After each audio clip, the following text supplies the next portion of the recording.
یہ میرے پاس ایک کاغذ ہے جی مسٹر چیئرمین. یہ خیبر پختونخوا کے پرائیویٹ اسکولوں میں جو کتابیں پڑھائی جاتی ہے اس میں انگریزی کا ایک سبق ہے 7 فولش مین, اور یہ 7 فولش مین کہا گیا کہ یہ بنیر سے تعلق رکھنے والے تھے. جی اب مسٹر چیئرمین, آپ خود سابقہ قبائلی خطے سے ہیں. آپ پختونوں کو جانتے ہیں کہ انہوں نے سکھوں کو ریزسٹ کیا, انہوں نے انگریزوں کو ریزسٹ کیا. بنیر ایک ایسا ضلع ہے جس نے 1862 میں انگریزوں کے ساتھ امبیلے کی جنگ کی. آپ ڈبلیو ہنٹر کی کتاب اور انڈین مسلمان, آپ والکیرو جو آخری گورنر تھا خیبر پختونخوا کا, ان کا دی پٹھان اور باقی کتابیں پڑھ لیں, آپ کو پتہ چل جائے گا. وہ کہتے ہیں کہ بنیریوں نے 1862-63 میں انگریز فوج کو, جس کے سلطنت میں سورج غروب نہیں ہوتا تھا, جس کی سب سے بڑی آرمی تھی, اس وقت کی جدید ترین اسلحے سے مسلح تھی, ان کو 2 مہینے تک امبیلے کے اندر روکے رکھا. اور انگریز کہتے ہیں کہ جب ہمارے گنز فیل ہو گئے تو ہم نے گولڈ استعمال کیا, کچھ خان خوانین کو خریدا اور کچھ لوگوں نے تقسیم کی اور نفرت کے بیچ بو دیے پختونوں کے درمیان, جس کی وجہ سے انگریز وہاں سے مکمل شکست سے بچ گئے. لیکن انہوں نے بنیریوں کے ساتھ معاہدہ کیا کہ ہم آپ کے معاملات میں اور آپ کی زمین میں اور آپ کی مٹی کے اوپر قدم نہیں رکھیں گے.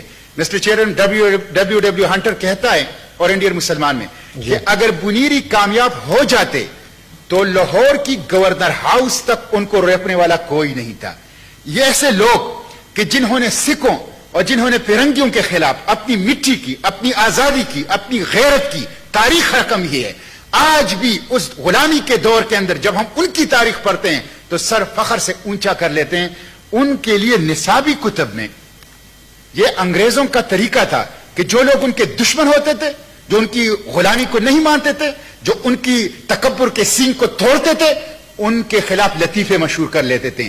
لیکن ہمارے بچوں کو خیبر پختونخوا میں پرائیویٹ اسکولوں کے اندر ہم اپنے بچوں کو استعماری اینک سے تاریخ پڑھا رہے ہیں. ہم ان کو وہی نفرت انڈیل رہے ہیں جو استعمار نے یہاں پہ جس کا بیج بویا تھا, اور ہم اپنی غیرت کی اور بہادری کی اور آزادی کی اور حریت کی اور قربانی کی وہ تاریخ اپنے بچوں کو نہیں دے سکتے. یہ شرم کی بات ہے, یہ حکومت کے لیے شرم کی بات ہے. میں کسی پہ الزام نہیں لگانا چاہتا مسٹر چیئرمین, میں کہتا ہوں کہ اس کی انویسٹیگیشن ہونی چاہیے کہ اگر حکومت کی غلطی ہے اس غلطی کو لوکیٹ ہونا چاہیے, اگر اس پبلشر کی غلطی ہے اس کو لوکیٹ ہونا چاہیے, جو بھی ذمہ دار ہو اس کا تعین ہونا چاہیے, اسے کٹہرے میں ہونا چاہیے.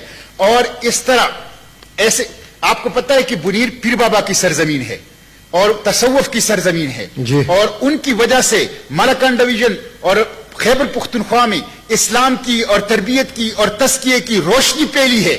وہ جہاد کی, وہ حریت کی, وہ آزادی کی, وہ پختون روایات کی سرزمین ہے. اس لیے مسٹر چیئرمین اس کی انکوائری ہونی چاہیے.